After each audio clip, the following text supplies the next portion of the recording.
আলী রাদিয়াল্লাহু আনহুর ঘটনা। আল্লাহ নবী বললেন শেষ রাতের বেলা, আগামীকাল বাদ ফজর আমি এমন একজনের হাতে পতাকা দিব যাকে আল্লাহ ভালোবাসেন, তার রাসূলও ভালোবাসে, যে নিজেও আল্লাহকে ভালোবাসে, রাসূলকে ভালোবাসে। সব সাহাবীরা আকাঙ্ক্ষা করলেন যে আমি হব সেই। ওমর ইবনে খাত্তাব মনে করছেন আমি মনে হয় সেই সাহাবী। সকালে উঠে নবী সাল্লাল্লাহু আলাইহি ওয়াসাল্লাম বলছেন, সাল্লাল্লাহু আলাইহি ওয়াসাল্লাম, আলী ইবনে আবি তালিব কোথায়? নামাজে আসলেই কেন? বলা হলো তার চোখ উঠেছে, চোখে অনেক প্রবলেম, চোখ ফুলে গেছে, কষ্টে আসতে পারে না, ডেকে নিয়ে আসা হলো।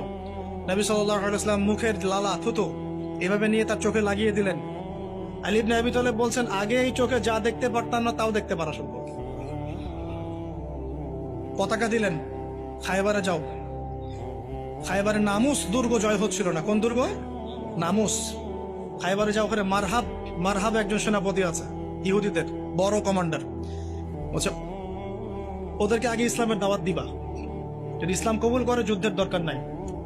ওই হাদিসটা এখানে এসেছে, লাউ ইয়াহদিয়াল্লাহু বিকা রাজুলান ওয়াহিদান খায়রুল লাকা মিন হুমুরিন নাআম। তোমার দাওয়াতে যদি একজন ইসলাম কবুল করে হকের পথে আসে, লালুট কুরবানি করার চেয়ে বেশি নেকি পাবে। এটা এখানে আসছে হাদিসটা। আর যদি দাওয়াত কবুল না করে জিজিয়া দিয়ে থাকবে, জিজিয়াও যদি চায় না তখন আক্রমণ করবে। এই সুন্নাহ মেনে আমরা যুদ্ধ করেছি, সুন্নাহ মেনে। মুসলমানরা যখন যুদ্ধ করেছে, মুসলমানদের হাতে কোনো নারী নিহত হয় নাই, কোনো শিশু নিহত হয় নাই। আর এদের তো যুদ্ধের কোনো জ্ঞান নাই, সব যুদ্ধ অপরাধ, এদের সবই যুদ্ধ অপরাধ। এরা কাউকে ছাড়বে না, নারী শিশু আবাল বৃদ্ধ সবাইকে ম্যাসাকার করে ফেলা। আর নবী সাল্লাল্লাহু আলাইহি ওয়াসাল্লাম সাহাবীদেরকে পাঠাতেন, বলতেন নারীদেরকে আক্রমণ করবে না, শিশুদেরকে হত্যা করবে না। কেউ যদি যুদ্ধের মাঠেও কালিমা পড়তে চায় তাকে কালিমা পড়ার সুযোগ দিবে। তো খায়বার বিজয় হলো এই আলী রাদিয়াল্লাহু আনহুর হাতে। এটার ঘটনাটা একটু বলি, লোভ সামলাতে পারছি না।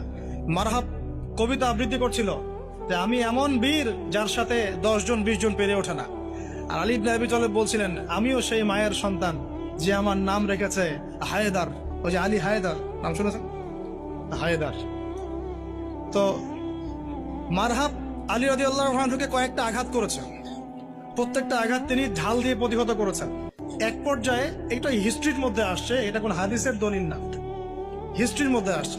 আলী রাদিয়াল্লাহু আনহুর হাত থেকে ঢালটা পড়ে যায়। ঢাল বুঝতে পারছেন কি? ঢালটা পড়ে যায়।